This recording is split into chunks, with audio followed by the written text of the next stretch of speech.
Welcome to the secret lab on Raggadragga, Goreguts boss. Boy, that is a commander name. I love it. Let's go and jump on into it. So we have Raggadragga, Goreguts boss, 2 mana, red and a green. Each creature you control with a mana ability gets +2/+2. Then whenever a creature you control with a mana ability attacks, untap it. Whenever you cast a spell, if at least 7 mana was spent to cast an untapped target creature, it gets +7/+7, and it gains trample until end of turn. The main thing you want to focus on in this deck is the first 2 abilities. That last ability is nice. You do want to have at least 7 mana spells in your deck to take advantage of that. But building your entire deck around that last ability, it's going to be clunky. You know, you're probably going to have a higher volume of 7 mana spells in here, but don't get crazy with it because you know, if you have a lot of 7 mana, 8 mana spells, it's kind of hard to do what you need to do. Now, as far as the creativity on a Raggadragga deck, this is wide open. This deck does break down into your mana creature base and whatever sort of back-end stuff you have or support packages for those creatures, but you still need to have a creature deck. But still, at the end of the day, you can go full red-green elf tribal if you want to. You can just go basic mana dork tribal. I mean, there's just so many possibilities that you can do with Raggadragga, so you have a lot of creativity, a lot of room for that. Now, as far as the support package on a deck like this, you do need to have a lot of mana dorks in here. You're going to get rewarded for that. So, with that in mind, you need to have a high volume of creatures in your deck to make sure that you're taking advantage of Raggadragga. And then also with the timing. This is a commander that you want on the battlefield as soon as possible, and you want it to stick around. So you're going to want to power it out as quickly as you can, and at the same time make sure that you have protection for Raggadragga. So that's going to be Swiftfoot Boots, Lightning Greaves, different things like that. The game will noticeably be different with Raggadragga either on the battlefield or off the battlefield. So you want to make sure that you have some sort of protection package for Raggadragga to make sure that does stick around.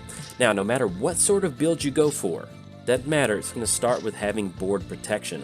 Heroic Intervention is one of the best cards you can run in a Raggadragga deck. You're investing in your creature base, you're getting creatures out there, you want to be able to cheaply protect them, and Heroic Intervention certainly does that. You can run Blinding Fog and you can run Rapid Vigor if you want to, if you're running a lot of creatures, but at the very least, every Raggadragga deck, the partner card for the deck essentially is Heroic Intervention. You want to protect your board state investment. You just don't want to have it, you know, you're doing a lot of board development between turns 1 and turns 4, and you want to make sure you can protect those creatures going into the late game. The other kind of generic things you may want to keep in mind for a Raggadragga deck is making sure that the mana that you have with the tap and untap ability, that mana does stick around. Omnath, Grand Warlord Rada, and Leyline Tyrant, these are all ways that you can put these cards into your deck and have some sort of way to make sure that unspent mana sticks around for you to take advantage of. And of course, some of these cards, Cryptolith Rite, creatures you control have add 1 mana of any color to your mana pool. That really does free you up for a lot of that red mana stuff. We are running mana dorks in here, but it's not crazy that, you know, if we're running some elf tribal stuff, maybe some of those elves don't have mana abilities. Getting down Cryptolith Rite, that just instantly turns on the Raggadragga static ability and really makes it to where, you know, if you are running just a few creatures in here that don't have the mana ability, it just gives you that ability to tap for any mana and turn them into mana generating creatures. Aggravated Assault is a wonderful card for this deck. You can untap your mana dorks and keep paying that mana and go for the combat phase. So there's probably loops that you can go for depending on what you have. So that's something you may want to include in your deck. And then with Leyline of Abundance, if it's on the battlefield or in your opening hand, whenever you tap a creature, add an additional green mana. Then it has the late game ability of 8 mana. Put a +1 counter on each creature that you control. So no matter what sort of creature package you're going for, these protection cards, these don't lose mana spells, these extra value spells, you know, Aggravated Assault, these are all things that you definitely want to include in your deck because they are just high impact no matter what sort of creature base you are trying to develop. Now, moving on to the mana dorks, Birds of Paradise, Ornithopter of Paradise, and Gilded Goose. These are all wonderful things that allow you to help out in early game, and then once we get Raggadragga down, they definitely become some really nice threatening stuff in the air. You know, a 2/3 is not that crazy, but a 2/3 that taps for mana and has flying, hey, sign me up. That's going to allow you to deal with some planeswalkers. Outside of the flying mana dorks, we also do have some extra mana dorks that do some extra value. Bloom Tender, that's going to allow you to tap down for 2 extra mana. With Druid, that's going to allow you to deal 1 damage to each opponent, which is definitely a really nice thing to have that kind of pinging damage take course over the game. And then with Leafkin Druid, you get to add 1 mana, but if you control 4 or more creatures, which hopefully if we're running a pretty creature heavy deck, we're going to be able to generate that 2 extra mana. And so the main reason I'm showcasing these is, you know, you can put all the elves in here, but there's also mana dorks that just have added value, especially with that pinging damage from Druid. Sanctum Weaver is another mana dork to include in your deck to think about. There are some utility enchantments that we are running in here. At the very least, Sanctum Weaver is going to tap down for 1. Then, whatever extra enchantments you have, that's going to be awesome. So I would highly recommend running Sanctum Weaver, even if you're not running an Enchantress deck. You know, if you just have baseline support enchantments in here, being able to tap down Sanctum Weaver for 2 or 3 or 4 mana, that's going to really allow you to get ahead on mana and power out a lot of stuff. There's also Werebear, just a regular mana dork, but I love Werebear. It's one of my favorite cards in Magic. Once you get Threshold going with 7 cards in the graveyard, it turns into a 4/4 mana dork. You get the +2/+2. It's a 6/6 bear. Hey, this is Magic. This is Commander. Have fun. Werebear. Put Werebear in there. I love Werebear.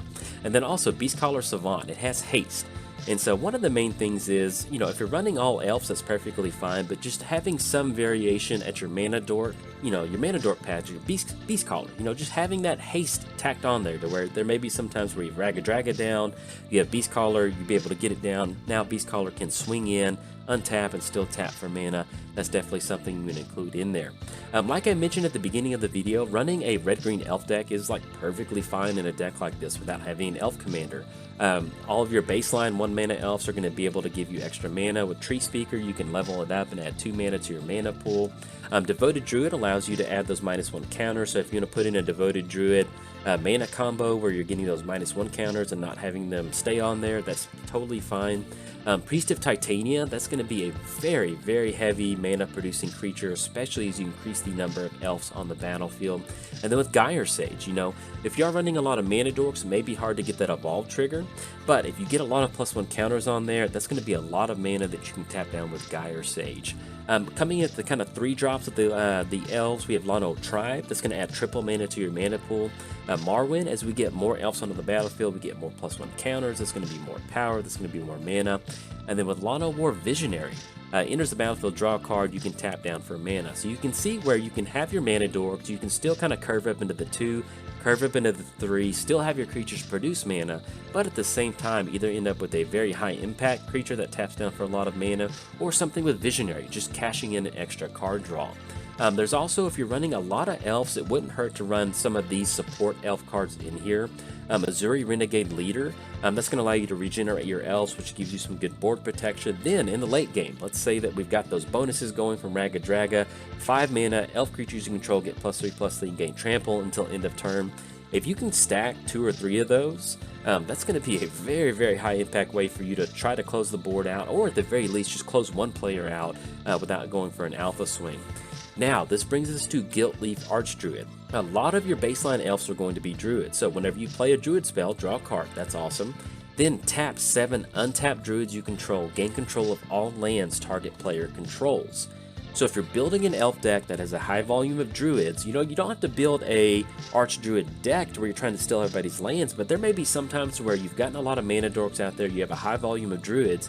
Simply just getting down Gilt-Leaf Archdruid and stealing one player's entire mana base, that's going to take them out of the game. You've basically just almost eliminated that player. They can keep making land drops, but being able to tap 7 untapped druids, and especially with Archdruid being able to tap itself once it comes down, that is a very, very high impact spell, and that is kind of like where you can have this kind of plan B for the deck, or plan C, get down Archdruid and steal your opponent's land. I've done it before, and it's a lot of fun.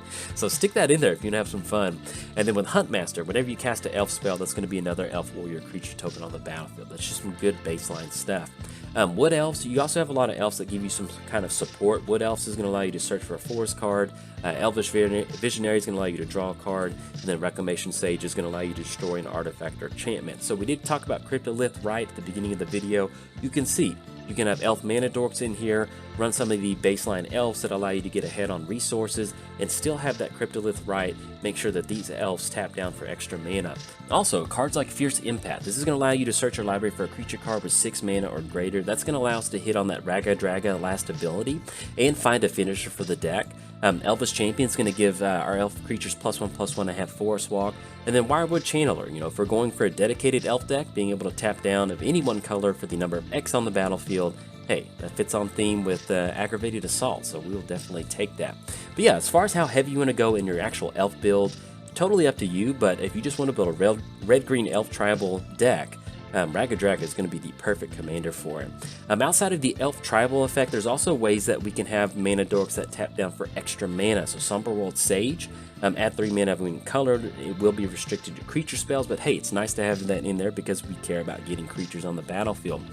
Incubation Druid's going to be that same effect. It has that adaptability for 3, and then with Shaman of the Forgotten Ways, it's going to be that extra 2 mana, but also with that Formidable.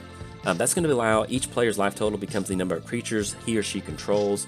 Activate this ability only if you have total power of 8 or greater among your creatures. So this is another way to where you can have Shaman of the Forgotten Ways. It's going to allow you to ramp out some of your creatures, but at the same time, as the game drags on, having 8 or more power, especially with Raggadragga out there going for that activated ability, Formidable, that is definitely a good thing to keep in mind.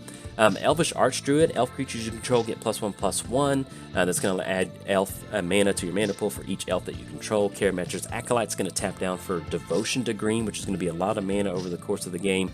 And then with Circle of Dreams Druid, that's going to add green mana for just each creature you control, not just each elf that you control. So you can see we're getting your baseline mana dorks out and then ramping into some of these high impact 3 and 4 mana spells. It's going to allow you to generate a ton of mana and at the same time make sure that Raggadragga stays out there because the commander tax almost just becomes non-existent if you have access to a ton of mana through these creatures. One of the other ways you definitely want to take advantage of this line of play in your Raggadragga deck is creatures entering the battlefield. You're going to have a high volume of creatures. Path of Discovery, the Great Henge, Guardian Project, they all care about creatures entering the battlefield and giving you some sort of bonus. Path of Discovery is going to have that Explorer option, which is putting a land in your hand or putting a +1 counter on that creature. The Great Henge, whenever a creature enters the battlefield, it's going to get that +1 counter and you get to draw a card. And then same thing with Guardian Project. Whenever a creature enters the battlefield, you get to draw a card. If it doesn't have the same name, we do need to cover that, but it's Commander, so all of your cards are going to have a different name because you can only have one of them. So running some sort of something that cares about creatures entering the battlefield to give you some sort of incremental value is something you definitely want to include in your Raggadragga deck, especially with Path Discovery and Guardian Project. These are very high impact cards in a deck that has a high volume of creatures. Same thing with Cream of the Crop and Season of Growth. Cream of the Crop, it's not so good in the very early game because you only look at the top card of your library, but if you do have Cream of the Crop down and you do have Raggadragga on the battlefield, Cream of the Crop is going to check that creature's power and toughness on the battlefield. So you get a creature down, it's a 3/3, you get to Cream of the Crop for 3. That's something that is very high impact, being able to filter through your library, especially in red-green. Beast Whisperer is going to give us whenever we cast a creature spell, we get to draw a card. And then Season of Growth, you're going to be able to go for that Scry one whenever it enters the battlefield. So if you are running stuff that targets, you get the card draw, but for the most part, just simply getting down Season of Growth and getting a Scry that tags along with the enter the battlefield effect from one of your creatures, that's a wonderful way to make up for card advantage in a deck like this. Some of the other ways you can get extra card advantage from your creatures is whenever they deal combat damage, drawing a card. Hunter's Insight kind of has a place in here. Whenever it deals damage to a player, draw that many cards. There's nothing wrong with if you have a 4/4 or a 3/3 dealing damage and then cashing in a Hunter's Insight to draw that many cards. Hey, awesome. If you can sneak it in on a bigger creature, it gets even better, but still at the end of the day, 3 mana, draw 3 or 4 cards. That's a pretty good thing. With Toski, whenever a creature you control deals combat damage to a player, draw a card. So this is one of the ways where you can get your mana dorks down, get down Toski, start dealing combat damage, get that card draw flowing into your hand. You want to be able to have something to do with all this extra mana that you're generating. And the same thing with Orin Frostfang. So whenever a creature you control deals combat damage to a player, draw a card. So once again, you just want to have some sort of way, even if you just ramp all your mana dorks out, you have a lot of ramp in here, but you have no way to generate card advantage, you're going to be stuck in what you can do. So you want to be able to generate card advantage, and that's going to be a really good way is by dealing combat damage. There's also cards that care about the volume of creatures that you do have on the battlefield. Shamanic Revelation, draw a card for each creature you control. Same thing with Collective Unconsciousness and Regal Force. These are all great things that, let's say we have mana dorks in our opening hand and we have a Shamanic Revelation. We're like, okay, we know what we're doing. So we're going to dump a lot of these mana dorks out, get Raggadragga out there, go for Revelation, refuel. Now we're good to go. We can keep getting more and more creatures out here. The good thing about these cards is they give you board wipe protection because you're drawing a high volume of cards. If something happens to your board state, then you have more resources in your hand to rebound from that and get more creatures on the battlefield. One thing you can keep in mind in a deck like this is kind of taking advantage of the attack step. Beastmaster Ascension, Whenever a creature you control attacks, put a quest counter on it, and as long as there's 7 or more counters on it, creatures you control get +5/+5. One of the nice things about Beastmaster Ascension is that you're pretty much kind of happy to see it at any point in the game.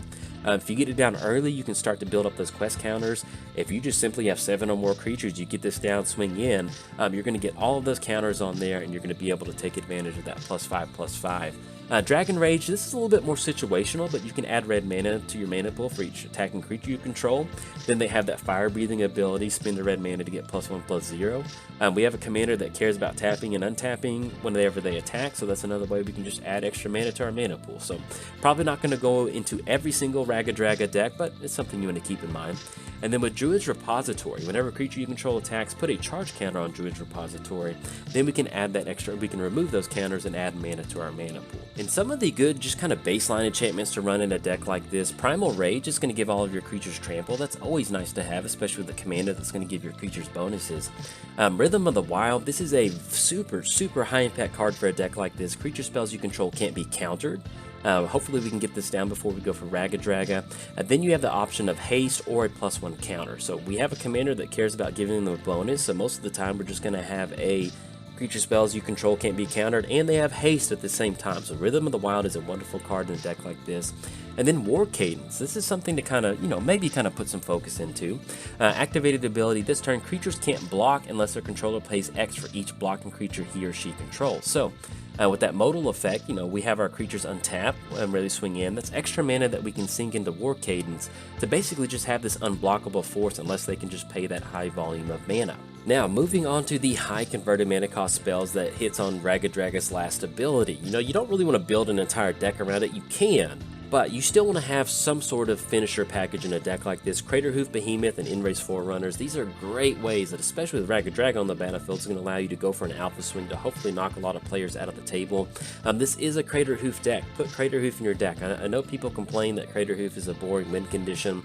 In my experience, it's never boring adding up the amount of damage you're about to deal to players at the table based on the number of creatures you control. It's a lot of fun, so keep doing that. With the Chroma's, it's always fun. I mean, maybe it's not fun for them, but it's fun for you. With Chroma's Memorial, this is a wonderful way to get an alpha swing in, flying, first strike, vigilance, trample, haste, protection from black and red. Hey, that is a very high impact spell that's going to allow you to trigger that back end ability from Raggadragga. Outside of the kind of swing finisher creatures, you can also run kind of this Omnath package. We get down Omnath, Locus of Rage. We're going to get a 5/5 red and green elemental creature token whenever a land enters the battlefield, so we can kind of combine that with Boundless Realms or Reshape the Earth, getting a lot of these lands with Omnath. You can see where we're going for. You want to have some sort of synergy among your high converted mana cost spells. We do want to take advantage of that, but also at the same time, we want to have some sort of core package to it.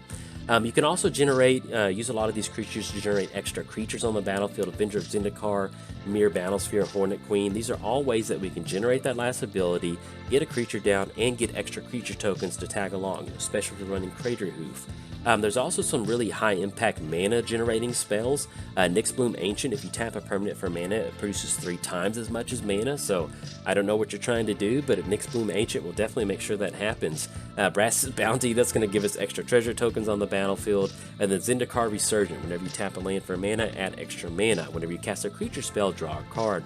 Now that last ability is a little bit late to the party, but if you top deck this, you get down Zendikar Resurgent, that's the extra mana for you producing off of your lands. Then you get an extra creature spell card draw. Hey, that's a wonderful way for you to bounce back from a board wipe, so we're going to keep that in mind. Now some of the big red spells that you can go for: Fury of the Horde is going to allow you to get those extra combat steps. Insurrection is going to allow you to gain control of all the creatures on the table. They gain haste. And then Apex of Power, exile the top 7 cards of your library until end of turn. You may cast non-land cards exiled this way. If it was cast from your hand, add 10 mana of any one color. So these are all ways that you can generate that last triggered ability from Raggadragga. It's really just more free dessert at a restaurant with that last ability, but you still want to have some sort of high impact, high converted mana cost spell, especially with the high volume of mana dorks that we are running. Now, Azuri's Predation, I will talk about this card. This is a very, very good card, especially in a deck like this. For each creature your opponents control, put a 4/4 green beast creature token onto the battlefield, then they fight. At the very least, just even if you're not going to win all the fights, just having that high volume of 4/4 beast tokens on the battlefield, that is a very high impact. Meteor Golem is going to be some targeted non-land permanent destruction that you can go for in Terastodon. That's why you can pop some planeswalkers. They still get elephants, but if we're running a high volume of creatures, those elephants hopefully won't get in the way. But that is going to be it for the deck tech. There are so many ways that you can take Raggadragga. If you're taking this deck in a way that I did not cover in this video, hop in the comments. I like to read different people's deck building ideas, and also people looking to build this commander may find some inspiration from your comments. So if you're doing something a little bit different than what I covered in this video, if you're building some sort of high converted mana cost, spell deck to take advantage of that last part, whatever that may be, if I didn't cover it, hop in the comments, because I enjoy seeing other people's perspectives on building a particular commander. But good luck, have fun building this deck. I am super excited about this deck. There's just so many ways to take this, and it just seems like it's going to be a lot of fun. But anyway, that's going to be it for the video. In fact, if you enjoyed the video, hey, like and subscribe. Thanks. Bye.